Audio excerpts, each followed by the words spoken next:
Okay, so the wire goes in there and... Okay, here we go.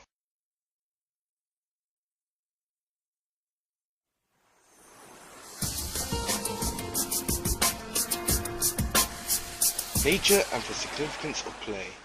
Week 4 reading by Richard Stewart. Play is old, older than even human culture. It is safe to say that the concept of play has been around since even before human society. As animals have not learned the art of play from man, and as animals play just like humans. And if we stop and take a look at the antics of young dogs, we can clearly see that all the essentials of human play are present in their activities. To begin with, they invite one another to play by using gestures and attitude. They set the ground rules that you shall not bite or bite hard.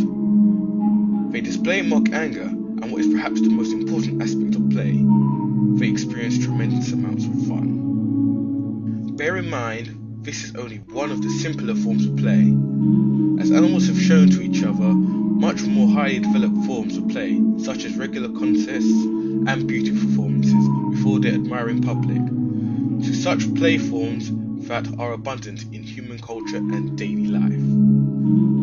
So, even in its simplest forms, the animal level play is quite obviously more of a mere physical phenomenon,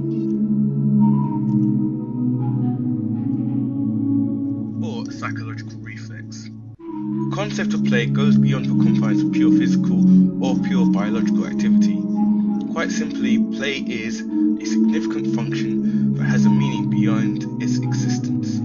Play itself can transcend the immediate needs of life and imparts meaning to the action.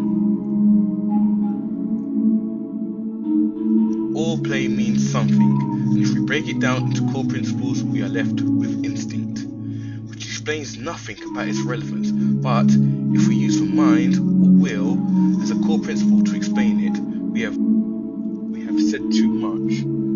Yet no matter how we look at it, the very fact that play has a meaning implies a non-materialistic quality of the nature of play itself.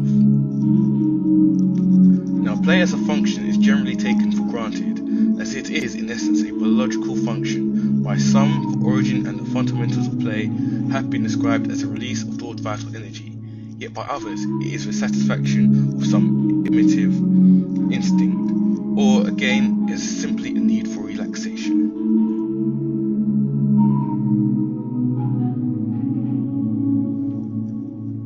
Question 1. So if play has meaning, what does it mean to those who play video games? What is play to you?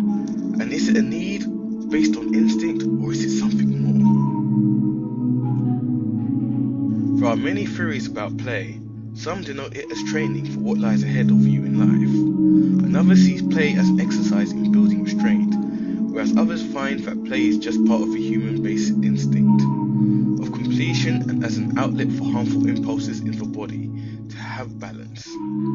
Of course, these theories all have one thing in common. That is, that they all start from the assumption that play must serve a purpose. They all inquire into the why and the wherefore of play, each with varying different answers, which tend to overlap one another, but in essence, they all only offer partial solutions of the question of what is play. The need for fun. It seems the main point of play is lost to some at this point of being. That is, what is the fun of playing? Why do we all enjoy games? And why do we find ourselves so passionate about them? Now this play element, the fun of playing, resists all analysis, all logical interpretation, and as a concept it cannot be reduced to any other mental category. Add to this that there is no other modern language known that has the exact equivalent of the English fun. Nevertheless, it is precisely this fun element that characterizes the essence of play. But when we think of fun, we only think of the English definition of what is fun. But if we look at other languages, we wouldn't find anything. Now let me ask you, what do you define as fun? Is it this?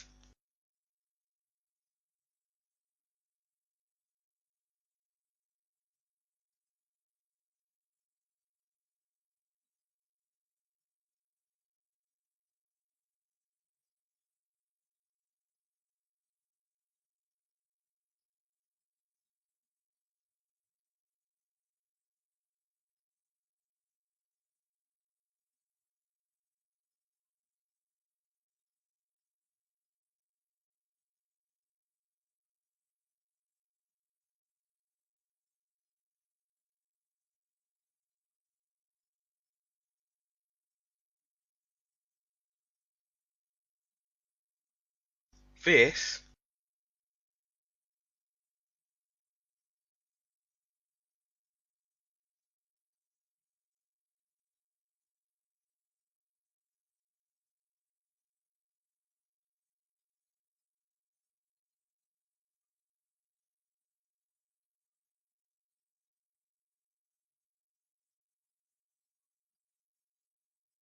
or even this.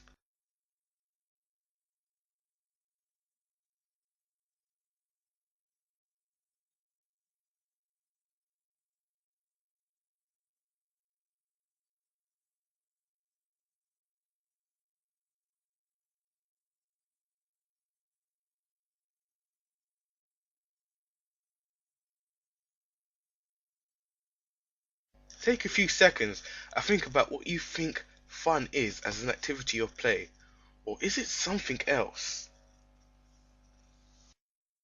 As stated before, play has existed before culture itself existed, accompanying it from the earliest beginnings right up until now. We find play present everywhere, as a well-defined quality of action which is different from ordinary life, and as a special form of activity. We must take play as the play himself takes it, that of insignificance, a manipulation of certain images on a certain imagination of reality, such as myth, as this too is a transformation or an imagination of the outer world, only here the process is more elaborate.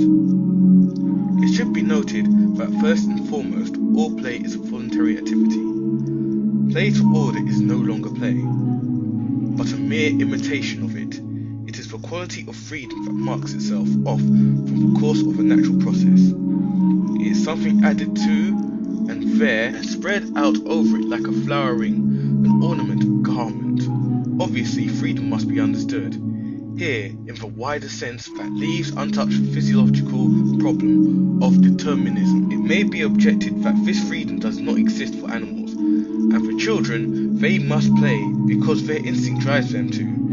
This is apparent in both children and animal play because they enjoy play, and therein lies precisely their freedom. But be that as it may, for the adults, the responsibility of human play being a function which he could equally leave well alone, play is superfluous. The need for it is only urgent to the extent that the enjoyment of it makes it a need.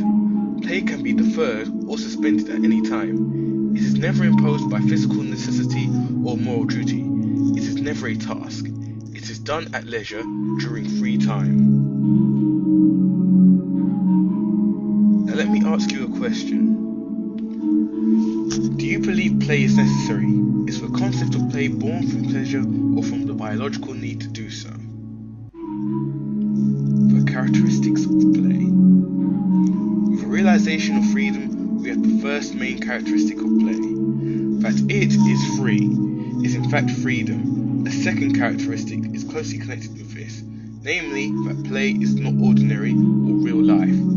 It is rather a stepping out of real life into a temporary sphere of activity, with a disposition all of its own. Every child knows perfectly well that he is only pretending or that it is only for fun. How deep-seated this awareness is in the child's soul is strikingly illustrated in the following story.